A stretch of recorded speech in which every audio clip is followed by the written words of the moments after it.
Nō mai, haere mai, welcome. I'm Bruce Munro, and with me is International Relations Specialist, Professor Robert Patman. And this is Global Insight. The people of Gaza, in fact of the whole world, are waiting to see exactly how Israel will retaliate following last Friday's surprise attack by Hamas that has so far resulted in more than 2,000 deaths and more than 7,000 injuries of Israelis and Palestinians. Welcome, Robert. Bruce, thank you. This is a complicated part of the world and often conflict-ridden part of the world. Can you help explain to us who are the different players in this Palestine-Israeli conflict? Well, first of all, I think we should point out that this is a long-running conflict between the Palestinians and the Israelis. It probably stretches back about 7 decades. And during that period, there have been glimpses of a more positive relationship. For example, in the 1990s, following the Oslo Accord, there did seem to be movement towards a two-state solution. Unfortunately, one of the key leaders involved, the Israeli Prime Minister, Mr. Rabin, was assassinated by a right-wing nationalist in Israel, an Israeli nationalist. And basically, although there were further attempts by the Clinton administration, the Obama administration, as well as the Bush administration, it hasn't really recovered. So we've had this period of occupation. The Palestinians are under Israeli occupation in the West Bank and also in the Gaza Strip. And the Gaza Strip is under the control of Hamas since 2006 when they won the election there. But Israel has imposed a comprehensive sea, land and blockade. So that territory's been under blockade for 17 years and the humanitarian conditions there are very grim. For example, 50% of employable people haven't got a job and about 80% of the population needs international food aid. Who are the other players in addition to the two principal antagonists? It's fair to say that there's a number of big players on the Palestinian side. There's Fatah, which is the extension, the political wing of PLO. And they control the West Bank. They don't control it. They're the Palestinian Authority, which controls about 42% of the West Bank. They recognise Israel and want a peaceful path towards a two-state solution. Hamas, however, it emerged in the 1980s. It's ultra-nationalist. It doesn't recognise the goal of a two-state solution and is committed to a military solution in which Israel's state is dismantled. And they are joined in that endeavour by a group called the Palestinian Jihad group. And Hamas and the Jihad group both have some links to Iran. Iran has presented itself, particularly as Israel has improved its relations through the Abraham Accords, as Israel has tried to extend its network of diplomacy and make peace with some of its neighbours. Iran has presented itself as the defiant representative of or supporter of Palestinian nationalism. Right, and that's interesting. I want to ask you, Iran, Saudi Arabia, what part do both of these play and in the timing of this conflict between Hamas and Israel right now? Well, I think it's pretty clear that the operation that we've just been discussing, the terrorist attack, appalling terrorist attack by Hamas, it's quite clear that was probably months, if not years, in the making. And it's also quite clear that Hamas is quite well resourced in terms of military capabilities for a non-state actor. Where did they get this? Well, I think Iran and its offshoot, its political offshoot, Hezbollah, have probably played quite a key role in helping to train and also support Hamas in terms of the provision. Hamas, of course, is quite entrepreneurial. It will also buy arms on the international market. And with regard to Saudi Arabia also supports the Palestinians. They were in the process of normalising their relationship with Israel, with Mr. Blinken due to be there this week. But of course that trip was postponed and now he's headed off to Israel. One of the motivations for Hamas may have been to stall the process of Israel normalising its relations with most of Israel's neighbours, particularly Saudi Arabia. Saudi Arabia also supports the Palestinian cause, But we should point out the Palestinians are about 85% Sunni, but they certainly have a tactical relationship with the Iranians. I'm not sure how long-term it is. I'm not sure how committed the Iranians are to the cause, but they see it as advancing their geostrategic objectives as being a major player in the Middle East. And so by backing the Palestinians, they're taking a lot of their other enemies. But I think it's tactical rather than principled. Right. The Hamas's attack, we're hearing reports of some quite horrific things that happened. To what extent do you think the Hamas group is representative of the Palestinians in the Gaza Strip? Yeah, it's a very difficult question. Hamas did win a democratic election, which was observed by international monitors in 2006.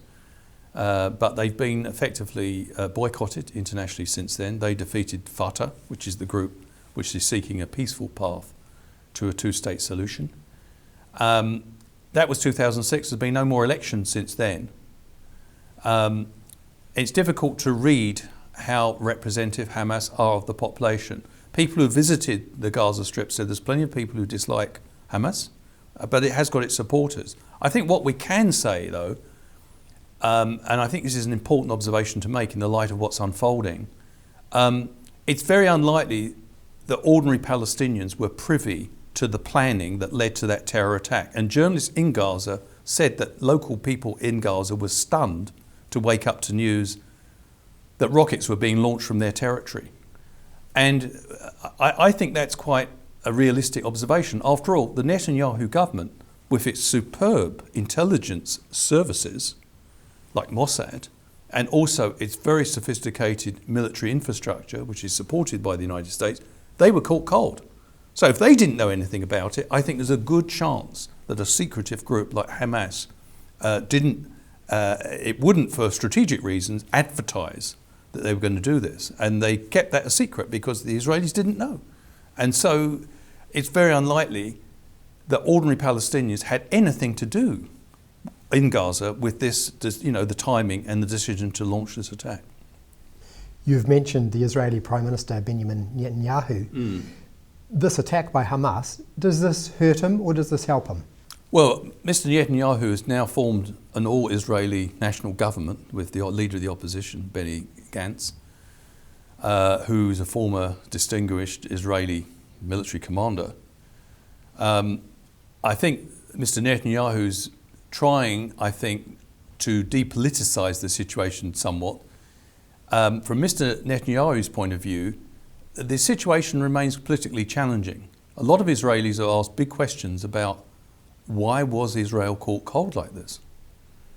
And his government, which is quite populist and quite right-wing, is facing some tough questions. For example, Haaretz, left-of-centre newspaper in Israel, has called overnight for Mr. Netanyahu to resign. They called him a leader of a gang, and an incompetent one at that. So there is some, quite hard-hitting criticism going on of Mr. Netanyahu, and you can see his motivations for trying to bring in, if you like, a bipartisan government at this time of national emergency. It's difficult to know in the short term, with regard to, I think Hamas miscalculated the situation in many fronts.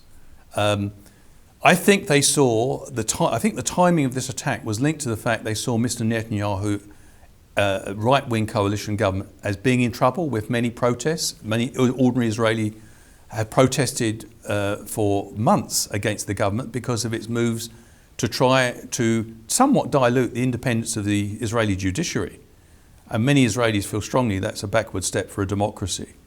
And so I think from Hamas's point of view, they may have thought this was a good time to try to undermine Netanyahu in this way. I actually think all the indications are, since this shocking and appalling terror attack, that Hamas have miscalculated. It's actually had the reverse effect. Mr. Netanyahu's been able to rally the nation, and I think at the moment his brand of ultra-nationalist leadership is going down well and seems appropriate to many Israelis following these appalling attacks. The bigger question, however, is as time unfolds, it's quite clear by Mr. Netanyahu's reaction that he's going to take a hyper-military response to what's happened. He's already launched more than 2,000 attacks. In your introductory remarks, you alluded to the large number of people killed on both sides, but we also know a large number of Palestinians are now being killed. And what's more, key infrastructure like hospitals, mosques, even ambulances are being destroyed. So for the danger for Mr. Netanyahu is that while much of the international community were very supportive of for Israel's right to defend itself and bring those to account who are responsible, we may be reaching a point in the next few days if, and it looks like it's very likely, a huge humanitarian tragedy is developing in the Gaza Strip. At that point, I think both the Biden administration and also a number of other keen supporters of Israel may come under pressure to rein Israel in. Interestingly, Mr. Biden hasn't spoken about restraint yet, but as I say, I do think there's a difference here between the short term and the long term. After all, big questions are being asked in Israel and elsewhere.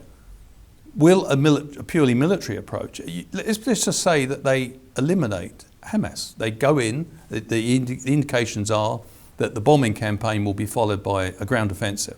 They go into the Gaza Strip and they emasculate Hamas, if not eliminate it. Does that solve the problem? No, because it's a political problem. It's a problem about Palestinians living under occupation for 5 decades, wanting their right of self-determination and to achieve statehood.